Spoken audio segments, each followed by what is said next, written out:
Welcome to the X Zone, everyone. My name is Rob McConnell, and we are coming to you from our broadcast center in Hamilton, Ontario, Canada.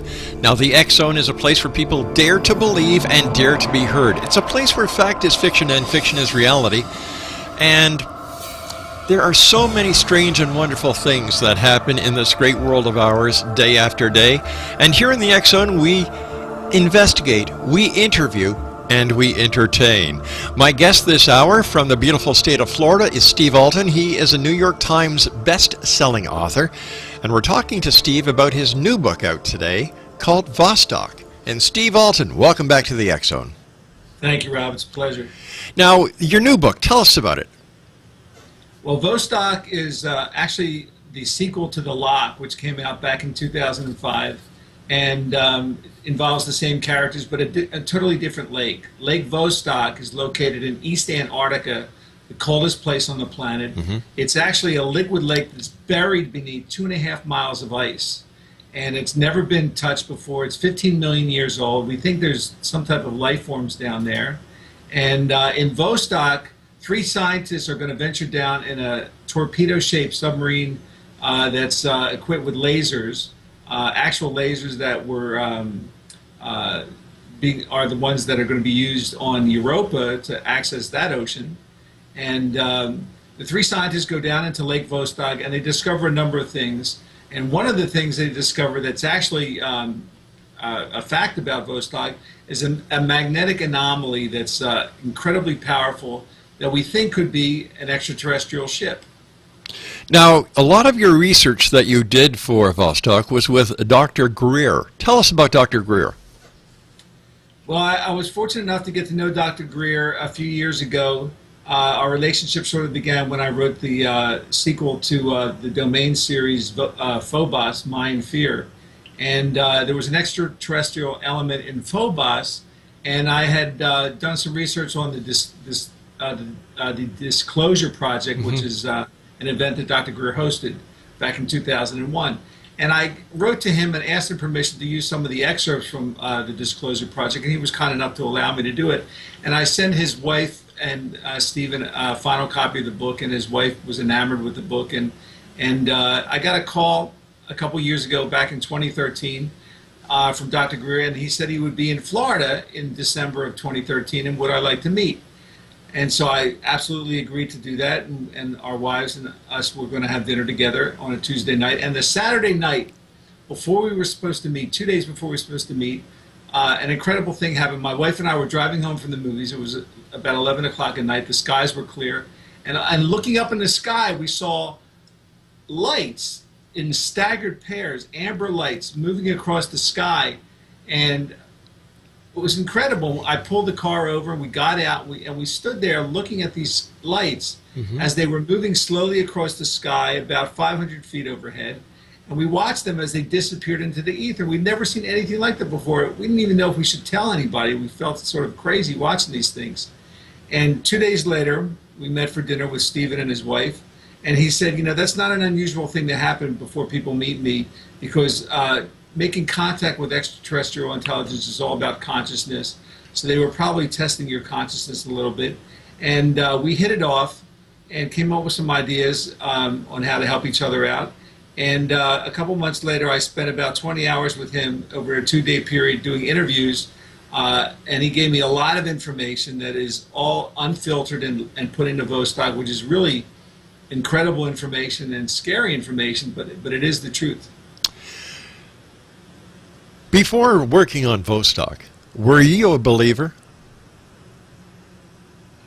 I was skeptical before I saw the lights myself. Mm-hmm. But I watched the Disclosure Project, and the Disclosure Project is pretty powerful testimonials. And it's hard to be skeptical after you watch that. But after seeing the lights and then talking to Dr. Greer, I'm no longer skeptical. And in January of this past year, January 2015, Stephen invited me out to one of his Close Encounter 5 sessions, which is a week-long session.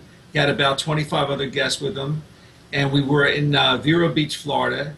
And again on a Tuesday night, about 9:10 at night, lights came up over the ocean in front of us that were amazing. These incredible orange lights first one phased in and then the other, and they appeared for about 5 minutes and then they phased out.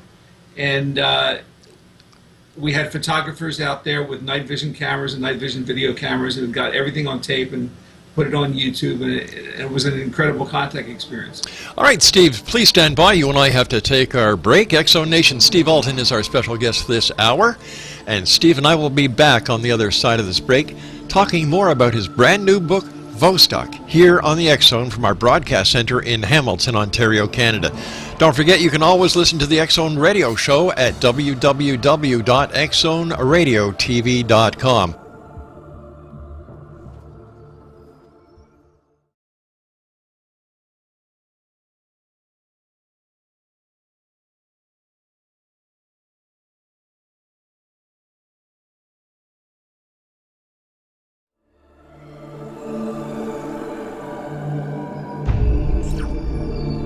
Welcome back, everyone. This is the Exxon. I am Rob McConnell. Joining me from the beautiful state of Florida this hour is Steve Alten. He's the author of Vostok, and Steve's website is stevealten.com, and Vostok is available at all bookstores as well as online stores. All right, Steve, take us back to the time you're looking over the sea and you see all these different lights that are just, they're just there. What did you think at that very moment? The time when my wife and I were looking into the sky? No, when you were with Dr. Greer and a group of people. It was amazing. It was. I felt that very humbled by it, very honored by extraterrestrials reaching out to make contact with us. We had a number of other different situations that had occurred. That was the big one. But using remote viewing techniques, I had seen something moving through my vision and opened my eyes just in time to see something passing through. Had a few other contact experiences, but that was a big one, and that was very humbling.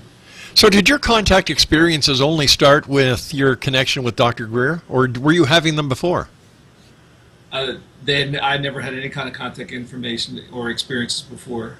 Until 2 days before I was supposed to meet with Dr. Greer. Now, when you say contact, have you actually seen these extraterrestrial visitors, or is it just the lights? Is it just the something of a fleeting moment that you catch in your vision? Well, the lights that we saw 2 days before my wife and I were supposed to meet with Dr. Greer and his wife, those were lights from ships. I mean, you can see the lights moving by in staggered pairs, but you can see the form of a ship moving above the light, and it was very quiet, and it was very moving very steady. Was not any type of Earth ship at all, and we saw them actually disappear into the vapor, into the ether, as I said, into what was I learned later was a higher transdimensional space. Why do you think so many people in today's society don't see these ships and bring it to a point where the fact of UFOs, extraterrestrials, cannot be denied by the governments of the world? I think, like Dr. Greer said, it has to do with consciousness and a desire to make contact. They're out there, they're here, they're in a different trans-dimension, but they come out if the consciousness is right, if the desire in the heart is in the right place. And Vostok gets into a lot of details that Dr. Greer shared with me about how contact first started, how situations first began, and we've heard a lot about New Mexico and the situation in 1947 when 2 of them were shot down, and the book gets into all that history and reveals a lot of different facts that people don't know about extraterrestrials. All right, let's say there's a group of people standing on a beach. Half the group isn't aware of this consciousness, and the other half is. Does that mean only half the people would see these UFOs? No, I think that's at the discretion of the extraterrestrials if they want to make contact or not. If there's harbingers of bad experiences within the group, then they may not show themselves. But Dr. Greer is pretty good about weeding people out who aren't really of the right consciousness. What is the right consciousness? I think it's an open mind and an attitude of peace, that we want to make contact with these other beings and there's not any kind of violence or threat on our part. Violence or threat? How would they interpret violence or threat? If you're on a beach and they're in the sky, how can you be a threat to them? Well, for one thing, 2 minutes after they disappeared, there were jet fighters in the area. So the jet fighters are attuned to what they're doing as well. So that's a threat. If there's a threat of jet fighters or other weapons around it, they're not going to come out. There's self-preservation, and we want that for them as well. So what do you think their mission is here? Well, I'm not going to, there's different species, and I think ultimately it's one of peace as diplomats of trying to warn us off of some of the things that we're doing.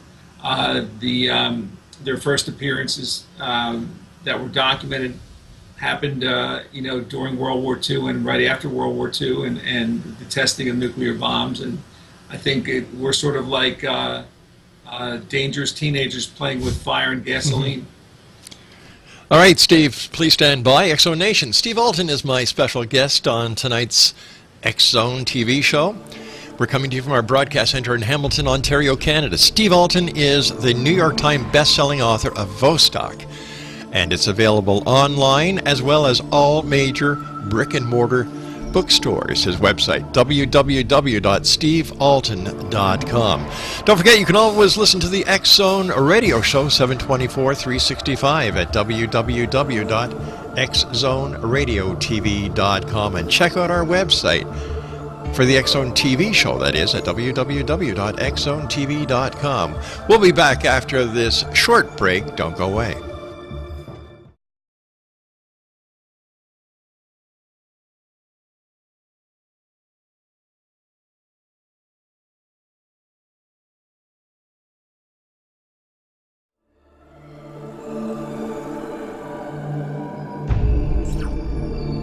Welcome back, everyone. Steve Alten is our special guest, www.stevealten.com. He is the author of Vostok. It's available online and in all bookstores. Steve, looking at what has happened recently with John Podesta, who came out and said that he regretted not basically blowing the lid off the UFO scenario in the United States. How does this affect society, and is this one step closer to disclosure? Well, I hope it's a step closer. Dr. Greer is the one who briefed John Podesta, who gave him the briefing for President Obama back in 2009. And Dr. Greer also briefed Clinton's people as well. He was also shocked to see William Colby assassinated after Colby had decided to cooperate and provide not only technology but money to support the technology that could help us get off fossil fuels. And that's part of Dr. Greer's mission, is not just to let people know about extraterrestrial intelligence and how to communicate with them, but also to get us off fossil fuels with clean energy, zero-point energy technologies that the government has refused to patent and has actually black shelved a lot of technologies that would provide free energy to the world, and in doing so change the economy of the entire world, which is what the powers that be don't want. Going back to the Roswell crash of 1947, a lot of people believe that the ET crafts have been brought to Area 51, and there's a lot of reverse engineering that has gone on since that crash. If that is the case, how come we're still using old-fashioned rocket technology? Why do we need to go to Mars if we in fact have this technology, and if in fact there were 2 UFOs that crashed in Roswell, and if in fact there is reverse engineering being committed at Area 51? And Area 51 is an old area. Dr. Greer gave me the names and locations of the underground bases that have been financed with tax money and out of complete control of the congressional accountability, and they're all listed in Vostok. To answer your question, though, it gets back to the powers that be. Who is running the world right now? Is it the United States? Is it the President of the United States? Is he really the most powerful man in the world? And the answer is no. It's actually a cabal that has sort of stemmed off of Majestic 12, and the most powerful banks in the world, and who control the major oil companies, and who basically want to keep us on the system that we're on right now, which is fossil fuels, because that's where they make money, that's where they garner their power from, that's what finances the military-industrial complex, and they don't want us on clean, free energy technologies or propulsion systems that use zero-point energy that can take us around the galaxy. So are you saying, Steve, based on the information that you've gathered during your research for Vostok, that the only reason that the United States and other governments around the world are not releasing the information on ETs is because of the fuel? It's not governments. It's a black ops government that basically runs these technologies and has reverse engineered these technologies and are keeping them to themselves. The president of the United States, I mean, Clinton tried to get this information out, and he was warned off of it with Colby's assassination. Obama was warned away from it about investigating it when he went to Oslo to accept his Nobel Peace Prize in 2009. The powers that be, the cabal, shot off a satellite weapon, which was a scalar weapon that, if you can actually look it up on YouTube, created this massive blue spiral in the heavens. And so we blamed it on the Russians testing a weapon. But that was a scalar weapon, and it was part of the technology that was reverse engineered from ETs. And that was that was Obama's warning that you better back off, or we could take you out at any time. So the technology that Obama used, who was it meant for? Was it meant for the ETs, or was it meant for other nations around the world? Obama didn't use it. Was used as a demonstration to Obama that this group has the technology, and basically any sitting president is as ripe of a target as John F. Kennedy was. Are we talking about New World Order? I don't want to use those words. Dr. Greer uses the word cabal, and I agree with that.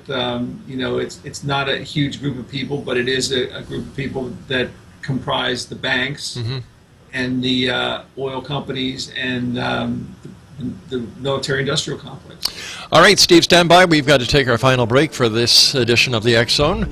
Steve Alten is our special guest this hour. He is the author of Vostok. It's available online and at all bookstores.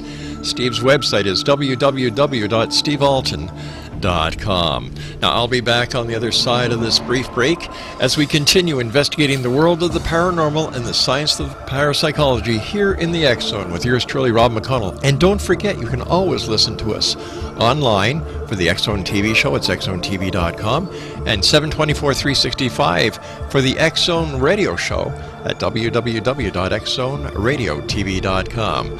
I'll be back on the other side of this break. Don't go away.